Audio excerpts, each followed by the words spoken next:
নীলরতন সরকার medical college হাসপাতাল পর্যন্ত, যেখানে তার মৃতদেহ উৎসর্গ করা হবে পরবর্তী প্রজন্মের জন্য, প্রজন্মের চিকিৎসার জন্য। এবং সেই কারণেই এখানে অধীর অপেক্ষা করছেন। আমরা দেখছি যে সকাল থেকেই অনেকে এসেছেন, অনেকে আলিমুদ্দিন স্ট্রিটে পৌঁছতে পারেননি। মির্জাপাড়া আহমেদ ভবন তো দূরের কথা, আলিমুদ্দিন স্ট্রিটে পা রাখতে পারেননি, কারণ মৌলালি পর্যন্ত পৌঁছে গেছে, মৌলালি ছাড়িয়ে গেছে সেই লাইন। আর সেই লাইনে যারা এখনো দাঁড়িয়ে আছেন তারা অপেক্ষা করছেন যে এই রাস্তা দিয়ে যখন যাবে, অর্থাৎ এজেসি বোস রোড ধরে যখন যাবে তার সব ভাই শপথ, তখন তাকে একবার চোখের দেখা দেখার জন্য। অর্থাৎ এই দীনেশ মজুমদার ভবন এখানে কিন্তু ধরনের কারণ এখানে ছাত্রদের জন্য এই ভবন, আর সেই ভবনে ছাত্র যুবদের যিনি যুব ফেডারেশনের প্রতিষ্ঠাতা সম্পাদক এই রাজ্যের, সেই বুদ্ধদেব ভট্টাচার্য শেষবারের মতন আসবেন, আর তাকে শ্রদ্ধা জানাতে এখানে সকলেই উপস্থিত রয়েছেন।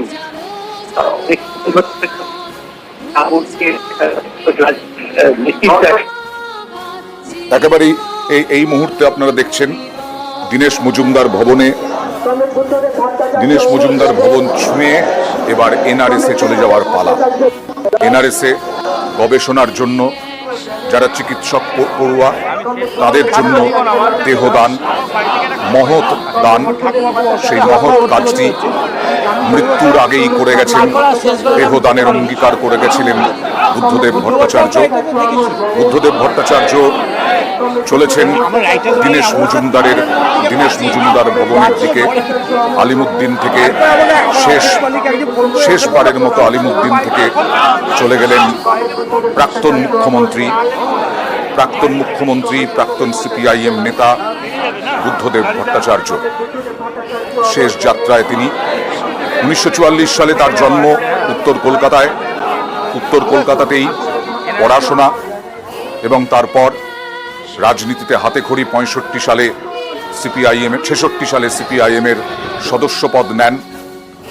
আর তারপর থেকেই রাজনীতি, মন্ত্রিত্ব, উপমুখ্যমন্ত্রিত্ব, মুখ্যমন্ত্রিত্ব, নানা ঝড় ঝঞ্ঝার মধ্যে তাকে যেতে হয়েছে মুখ্যমন্ত্রিত্বের সময়কালে, কিন্তু তাও জনপ্রিয়তা এতটুকুও কমেনি প্রাক্তন মুখ্যমন্ত্রী বুদ্ধদেব ভট্টাচার্যের। রাস্তার দুধারে অসংখ্য মানুষ, সিপিআইএম কর্মী সমর্থক, বাম কর্মী সমর্থক, অন্য দলের কর্মী সমর্থকরাও একবার তাকে মোবাইলে যাতে ছবিটা তুলে রাখা যায়, শেষবারের মতো বুদ্ধদেব ভট্টাচার্যের ছবি, তার জন্য অধীর আগ্রহে অপেক্ষা করছেন রাস্তার দুধারে। দীনেশ মজুমদার ভবন ছুঁয়ে মৌলালি পার করে এনআরএস এ ঢুকে যাবে তার দেহ। আরো একবার কথা বলার চেষ্টা করব ইরনের সঙ্গে। ইরন, কত দূর গেলেন বুদ্ধবাবু?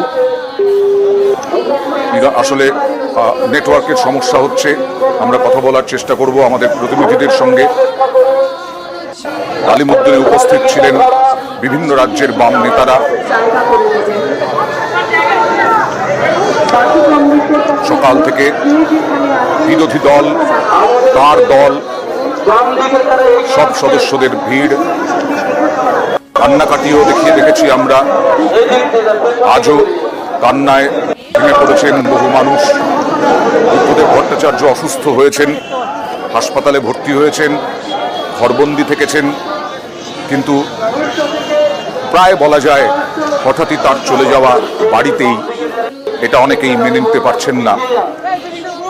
80 বছর বয়সে তিনি প্রয়াত, তা সত্ত্বেও এখনো তার মৃত্যু মেনে নিতে পারছেন না সাধারণ মানুষ।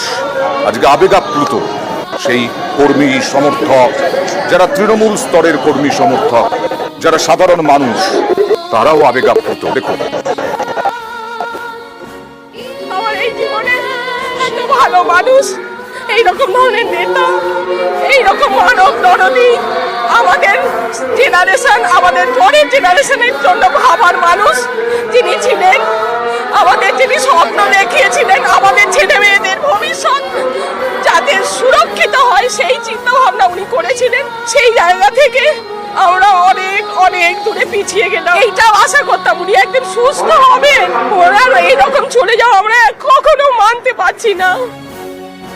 আমি ওনাকে সবসময় দূরের থেকে দেখেছি, কখনো আশা করিনি এইভাবে এই পরিস্থিতিতে কাছের থেকে দেখবো।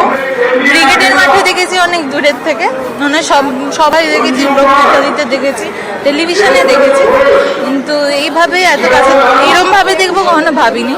তো উনি তো আমাদের জন্য সবার জন্য একটা ইন্সপিরেশন, সেটা তো আলাদা করে বলতে হবে না। একটা সৎ মানুষের জন্য যে আমাদের শিল্প কী করে সৃষ্টি করতে হয়, তার আমাদের পরবর্তী জেনারেশন। আমার মেয়ে আজকে এখানে, আমার ছেলে ও 4-5 দিন হয়েছে চণ্ডীগড়ে গেছে, ওখানে কাঁদতে কাঁদতে বলছে, মা আমি নেই, তুমি বনুকে নিয়ে যাও। যে আদর্শ একজন কমিউনিস্ট থাকা দরকার, যে কথা উনি বারবার নিজেকে বলেছেন যে শিক্ষকদের কি হওয়া উচিত, একজন কমিউনিস্টদের কী সাধারণ মানুষের উন্নতি সাধন, কমন সাধারণ সত্যিকারের যে কথা উনি বলতেন তার জীবন দিয়ে তিনি তা দেখিয়েছেন। বলা এক জিনিস আর করা এক জিনিস। উনি যা মুখে বলেছেন, যে আদর্শকে উনি মেনেছেন, তার থেকে আর জীবনযাত্রাতেও এক নড়েন। সেটাই আমার সব থেকে মানে শ্রদ্ধায় মাথা নিচু হয়েছে। এই বয়সে এই পা নিয়ে বলার কিছু নেই, এখানে আমি বলতে পারবো না।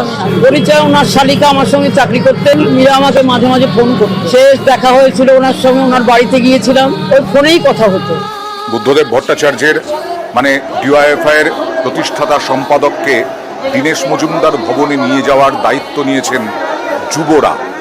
আপনারা দেখছেন সেই যুবদের পতাকা, অর্থাৎ ডিওয়াইএফআই এর পতাকায় মুড়ে ফেলা হয়েছে দীনেশ মজুমদার ভবন চত্বর, এবং আগে সববাহী শকটের আগে, বুদ্ধদেব ভট্টাচার্যের আগে বহু যুব বাম যুব সিপিআইএম এর যুব সংগঠনের নেতা কর্মীরা তারা তার পথ দেখিয়ে নিয়ে যাচ্ছেন দীনেশ মজুমদার ভবনের দিকে।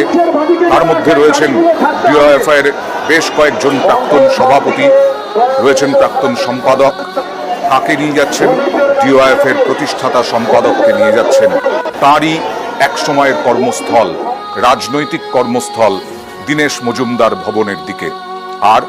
আর কিছুক্ষণ তারপরেই একেবারে সবার থেকে শেষ বিদায় নেবেন প্রাক্তন মুখ্যমন্ত্রী বুদ্ধদেব ভট্টাচার্য। না, কোনো শ্মশান নয়, কোনো চুল্লিতে তার দেহ শেষ হয়ে যাবে না। তার দেহ থাকবে গবেষণাগারে, তার দেহ থাকবে ডাক্তারি পড়ুয়াদের কাছে। দেহদান অঙ্গীকার করে গেছেন, সেই অনুযায়ী হবে দেহদান।